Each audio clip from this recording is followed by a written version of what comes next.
Destiny Lachey. Welcome back to another video. As you can tell by the title, today I'm going to be showing you guys how I do my press-on nail set. I actually started creating my own press-ons and started like doing my nails at home a long time ago because of everything that's going on, but now I've perfected my method and the products that I use, so I wanted to share that with you guys.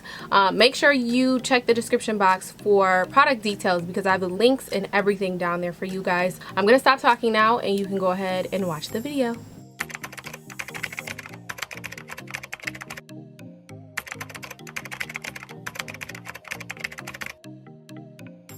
So first we're going to start off with nails. I like to use these Apress Gel X nail extensions.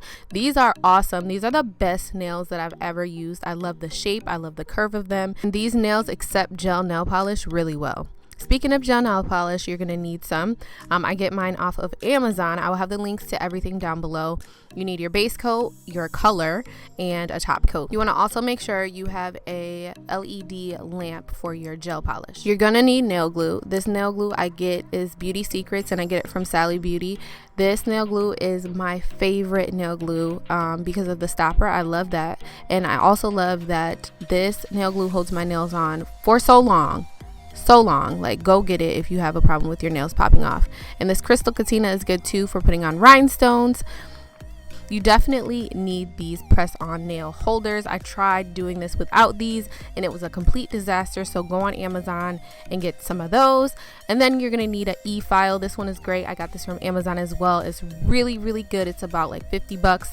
It's definitely needed, and it comes with these little nail bits that are super useful and perfect.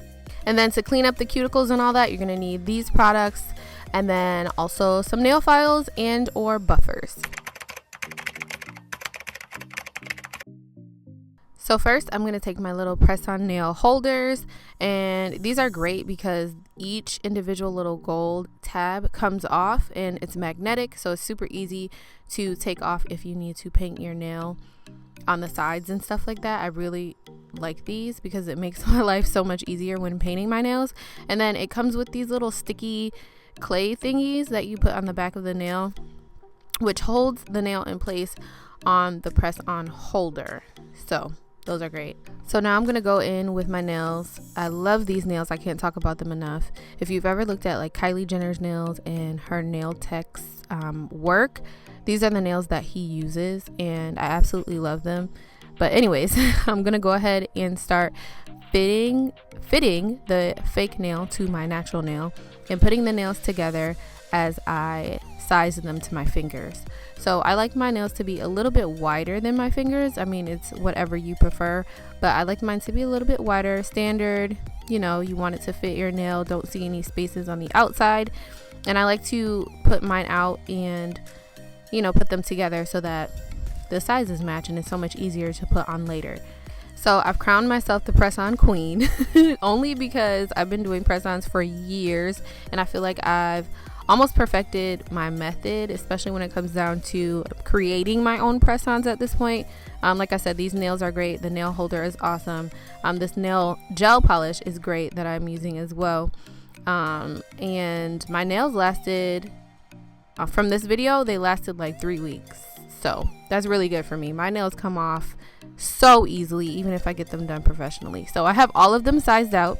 I'm going to go ahead and take my Amazon e-file.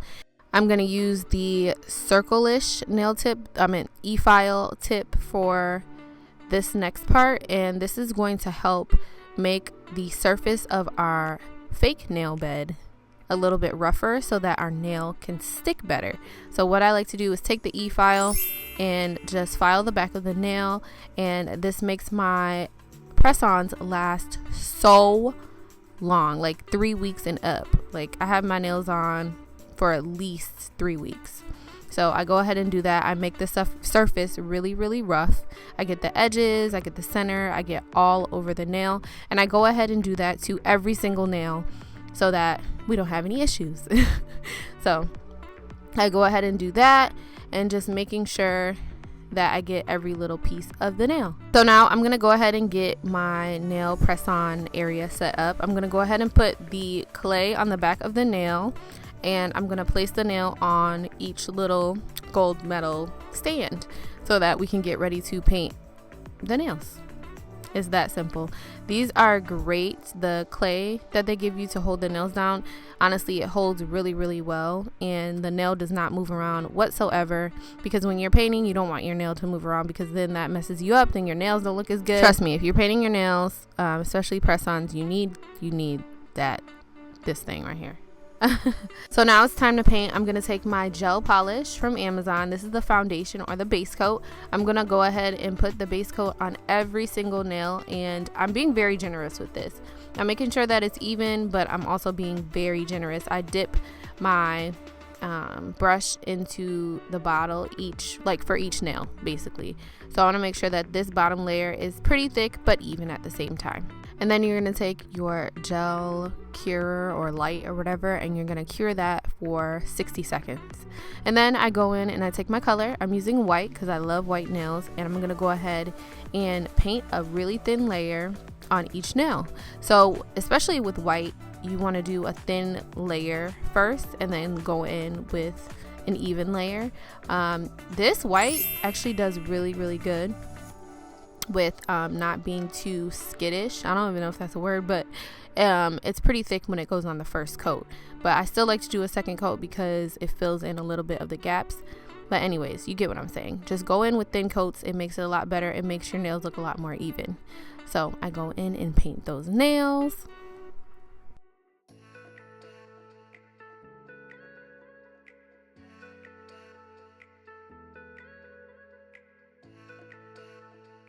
And then I make sure to cure it under the lamp for about 60 seconds for all of the nails. And I did put the nails in individually on each gold stand. You don't have to do that, but that was easiest for me at the moment.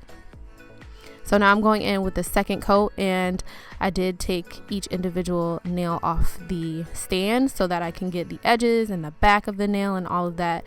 It made it a lot easier to actually paint. So I went in with a second coat, and as you can see, it looks a lot thicker and more even, and all the little spaces are filled out on the outer parts. So yeah, that was cool.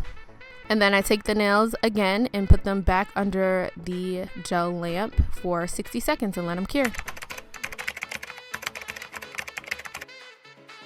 So if you do want to bling out your nails, I have an easy way to do it. I'm sure a lot of other people do it this way too, but I'm just showing you how I do it. I take my little Katina device thing. I put my rhinestones on the side. I put a little bit of nail glue on some tape, and I begin to press the rhinestones into whatever pattern that I'm making that day. So I made a heart this day, and I put two nails together and created a heart. So when I put my nails together, it makes a little cute heart. I seen this on Pinterest and I love the idea, so I decided to recreate it. It's that simple.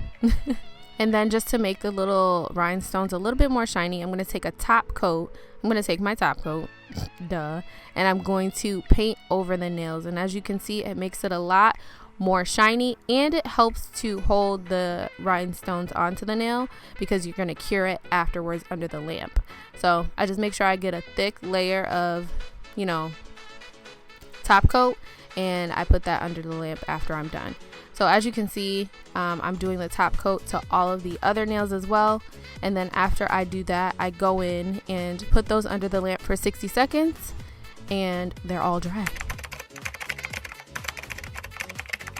Okay, so now I'm going to use my Instant Cuticle Remover and my little cuticle pusher back things. I don't even know what to call them, but I'm going to go in with my Instant Cuticle Removal stuff, gel, whatever it's called. And I'm going to put this on my cuticles so that it'll help dissolve them a little bit so I can push them back a lot easier. I don't think these really dissolve my cuticles, but it just makes it a little bit easier to push my cuticles back. I like doing this because it gives my press-ons a little bit more room to lay on my nail bed. I don't know if that makes sense, but I do it. This is what I do. It just cleans up my nails a lot.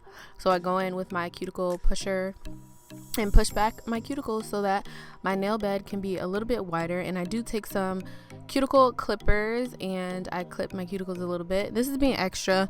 I had time this day, so I went ahead and did that because my cuticles do stick out a little bit, so I just wanted to cut some of them off. And then I go in with my e-file and I take this nail bit off and I apply this nail bit, which is the sharper one, and I go in and clean up around my cuticle again. This just makes my nail bed a lot cleaner, and this also helps the glue to adhere to my natural nail a lot better because it's a little bit rougher than usual.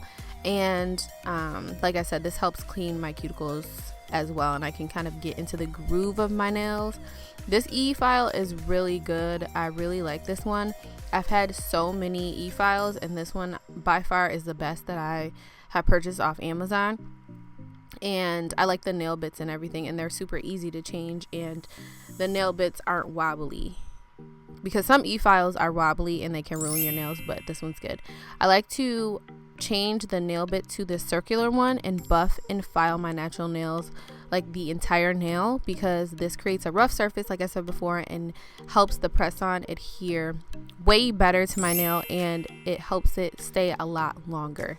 Now I have this on a really low speed. It looks like I'm doing it a little rough, but I promise you I'm not. My nails are fine. It's just that it looks kind of crazy in fast motion. Okay, now glue is super important. I love this glue from Sally Beauty. Go get it right now if you have to press on some nails and you want them to last, because this glue is amazing. So before applying your nails, apply some alcohol to your natural nails so that your nail bed is dried out and super clean before applying your nails. I skipped showing you guys that step, but I did do it. And then you also do want to apply some glue to your natural nail as well as the press on. I figured this method out a while ago that it helps my nails to last longer if I apply glue to my natural nail and the press on. I don't know why it works, but it does. And also, you do want to hold the press on nail to your natural nail down for at least 10 seconds. Like, you have to hold it down while the glue is drying. It makes a difference. I promise you, it makes a difference. Just trust me, okay? So hold your nail down. I know it's a long process, but it will be so worth it when your nails will last you a month. Okay, so go ahead and press your nail down, hold it for about 10 to 15 seconds. And also, I used to put my press-ons on first and then go in and paint them, but doing it this way ensures that your nail polish is perfect. You have no nail polish on your cuticles or on your fingers or on your nails. You have a chance to wash your hands in between painting and after painting. Like, it's just so much cleaner, and your nails look so much cleaner. So I like doing this method to where you paint first and then apply your nails afterwards. So now I'm going to go in with my nail file. I get my nail files from Sally Beauty. I'm going to go ahead and take that and just file my nails down so that that little tab that press-on nails have disappear, and it makes my nails a little bit more sharp and a little bit more squared off. And that is it, guys. They look so good. I love a clean, classic, white, long set of nails. Like, this is my thing right here. They look so professional. Like, I'm gonna say so myself or whatever. But anyways, so stay tuned so I can show you how to take them off, because these were actually hard to take off after 3 weeks. So I'm gonna show you right now. I take a bowl of hot water, not boiling, but pretty hot. And then I take a cup that is smaller than the bowl and I put it inside the hot water. I take my acetone, 100% pure acetone remover, because this is the only thing that is going to take these nails off. I've tried doing it with oil, don't work. Acetone is the only thing that works. So I take my nails. As you can see, they are intact. I already took the other hand off, as you can see, but these are still perfectly intact, and they are not trying to come off, even though I needed to work with my fingers, like type and stuff, and I wanted to take them off. I thought I would be able to like just quickly bite them off like you do press-ons. Listen, they weren't going anywhere, okay? And this was after 3 weeks. So I'm gonna go ahead and soak my nails in this acetone. The acetone does get a little bit warm because of the warm water. I let it sit there, watch some TikToks. I let my hand sit in there for about 10 to 15 minutes. Make sure you follow me on TikTok and Instagram. And then I take my little cuticle pusher and kind of lift the nail up a little bit. I don't apply too much pressure because I don't want to mess up my natural nail, but I kind of lift it up a little bit on the edges and then put my hands back in the acetone so that the acetone can kind of seep underneath my nail and eat that glue away. So, you know, this is a long process kind of, but be patient because you don't want to mess your own nails up. So I just put my hands back in there for about 10 to 15 more minutes. And then I just take my nails off either with my finger, another nail, or the cuticle pusher. It makes it super easy when the acetone is a little bit on the warm side because it's, I don't know, it does something to the acetone and it helps get the nail off. So as you can see, I took another nail and just went underneath the false nail, and the fake nail does kind of melt a little bit because of the acetone and it is plastic. But if it is giving me a little bit of a hard time, like you can see, I put my hand back in the acetone because I don't want to rip my nail off. It has to be, you know, easy to come off. I'm not going to rip my nail. So that's really how I take my nails off. And as you can see, that one just flew. And that one just easily came off as well. And then I take the warm water and put my hands in it. I put some soap on my hands just to get all the excess glue and acetone from my fingers, because acetone does make your hands white. So I go ahead and add some soap and just clean my hands and let my hands soak in the warm water for a little bit. I do this because it feels good and it gets all the crap off my hands.